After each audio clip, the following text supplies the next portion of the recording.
سوتے وقت دماغ میں بہت گندے خیال آتے ہیں، بڑا پریشان ہو گیا ہوں، نیند بھی نہیں آتی، میں کیا کروں؟ بہت سارے لوگ ایسے ہیں کہ سونے سے پہلے ان کے دماغ میں گندے گندے خیالات آتے ہیں، وسوسے آتے ہیں، جس کی وجہ سے وہ دیر رات تک سو نہیں پاتے ہیں، اور وہ بڑی کوشش کرتے ہیں سونے کی، لیکن اس کے بعد بھی ان کو نیند نہیں آتی ہے۔ تو یہ کیا وجہ ہوتی ہے؟ کیوں ایسا معاملہ ہوتا ہے؟ بعض لوگ یہ سمجھ رہے ہوتے ہیں کہ ان کے اوپر کوئی کرتب ہو رہا ہے، ان کے اوپر کوئی جادو ہو رہا ہے، ان کے دماغ کو کسی نے بریک کر کے رکھا ہوا ہے، دماغ کو ان کے باؤنڈ کر کے رکھا ہے، اس طرح کا بھی لوگ سمجھنے لگتے ہیں۔ تو دیکھو، اگر کسی بندے کے اوپر جادو کا مسئلہ ہوتا ہے تو یہ تو بات صحیح ہے کہ اس کے دماغ کے اوپر وہ چیزیں اثر کرتی ہیں، اس کا دماغ جو ہے سکون محسوس نہیں کر پاتا ہے، کیونکہ دیکھو جادو کا ذکر قرآن میں ہے، یہ چیز الگ، یہ بات الگ ہے کہ جادو کرنا یا کروانا حرام ہے،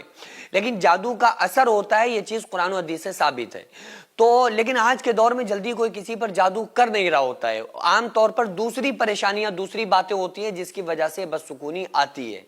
تو پہلی چیز تو یہ ہے کہ اگر آپ کے دماغ میں وسوسے پیدا ہو رہے ہیں، گندے خیال آ رہے ہیں، تو اس کا سب سے بڑا ریزن یہ ہوتا ہے کہ شیطان ہمارے دلوں پر گھٹنے ٹیکے ہوئے بیٹھا ہے۔ یہ حدیث آقا علیہ الصلوۃ والسلام نے خود اس بات کو بیان فرمایا کہ شیطان تمہارے دلوں پر گھٹنے ٹیکے ہوئے بیٹھا ہے۔ جب بندہ اللہ کا ذکر کرتا ہے تو گھٹنوں کو ہٹا لیتا ہے، جب ذکر کرنا بند کر دیتا ہے تو پھر وہ گھٹنوں کو رکھ کر بیٹھ جاتا ہے۔ تو اگر آپ کے ساتھ یہ معاملہ ہے کہ آپ کو نیند نہیں آ رہی ہے، یا آپ کے دماغ میں گندے گندے وسوسے پیدا ہو رہے ہیں، خیالات آ رہے ہیں، یا بعض لوگ انزائٹی کے پیشنٹ بن جاتے ہیں، وہ یہ سوچنے لگتے ہیں کہ اب ہم کہیں مر نہ جائیں، کہیں ہمارے ہاتھ میں درد ہو رہا ہے، کہیں اب ایسا نہ ہو جائے، کہیں ویسا نہ ہو جائے، تو یہ تمام وسوسوں کو نکالنے کے لیے خود یہ سوچیں کہ اگر ہم اس دنیا سے چلے بھی گئے، یہ آخری مرحلہ سوچو کہ اگر ہم چلے بھی گئے نا، کچھ ہو گیا تو کیا ہوگا؟ ہم اللہ سے ملیں گے۔ اور دوسری یہ کریں کہ اعوذ باللہ من الشیطان الرجیم پڑھنے والے بن جائیں، تو بہت جلد آپ کے دل و دماغ سے اس طرح کے خیالات آنا ختم ہو جائیں گے۔ اور کیا کریں؟ اللہ کا ذکر کرنا شروع کر دیں، اللہ کو یاد کرنا شروع کریں۔ اور قرآن میں اللہ نے فرمایا ان فی ذلک لآیات لقوم یعقلون، عقل والے وہ ہیں،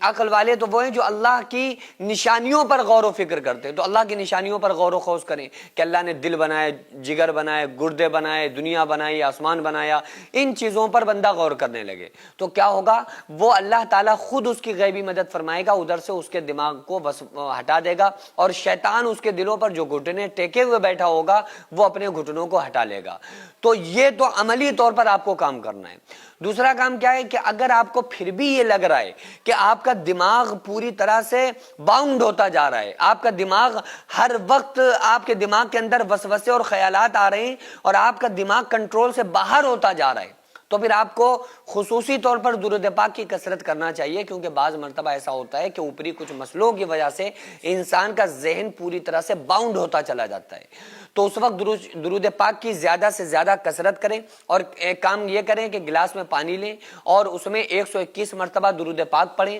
اور 121 مرتبہ اعوذ باللہ من الشیطان الرجیم پڑھیں، اعوذ باللہ من الشیطان الرجیم، اعوذ باللہ من الشیطان الرجیم پڑھ کے دم کریں اور اس پانی کو پی لیں۔ پیتے ہی آپ کو جو سکون ملے گا، وہ اگر آپ کو ایسا ہوتا ہے نا تو آپ یہ کام کریں، اس کے بعد یہ کام کر کے آپ اس ویڈیو کو سیو کریے، اس میں آ کے کمنٹ کر کے بتائیے گا، انشاءاللہ تعالیٰ آپ کا جواب پوزیٹیو ہوگا۔ کیونکہ اگر آپ نے اس عمل کو کیا تو اس کے بعد آپ کو بڑا سکون ملے گا، ایسا سکون کہ ایسا سکون آپ کو کروڑوں روپے ملنے سے بھی نہیں مل سکتا ہے، ایسا سکون اللہ تعالیٰ آپ کو عطا فرمائے گا۔ تو اس عمل کو کریں، انشاءاللہ تعالیٰ آپ کو نیند آئے گی۔ اور ایک چھوٹی سی دعا یاد کر لیں جو ہمارے نبی صلی اللہ علیہ وآلہ وسلم کی سکھائی ہوئی ہے، سونے سے پہلے اس دعا کو پڑھیں، بسم اللہ الرحمن الرحیم، اللہم بسمک اموت و احیا، اللہم بسمک اموت و احیا۔ اس دعا کو آپ پڑھ کے انشاءاللہ تعالیٰ لیٹیں، آپ کو ضرور نیند آئے گی، اور وہ ذہنی جو خیالات ہیں اللہ تعالیٰ ان خیالات سے آپ کو نجات عطا فرمائے گا۔ سردیوں کا موسم شروع ہو چکا ہے، ہم اور آپ بہترین اپنے کپڑوں اور لحاف کا انتظام کر رہے ہیں۔ آغازیہ ویلفیئر سوسائٹی جو ہر سال یہ غریبوں کی امداد کرتی ہے، غریبوں کو کمبل تقسیم کرتی ہے تاکہ غریبوں کے بھی بچے آرام سے سردیوں کی راتیں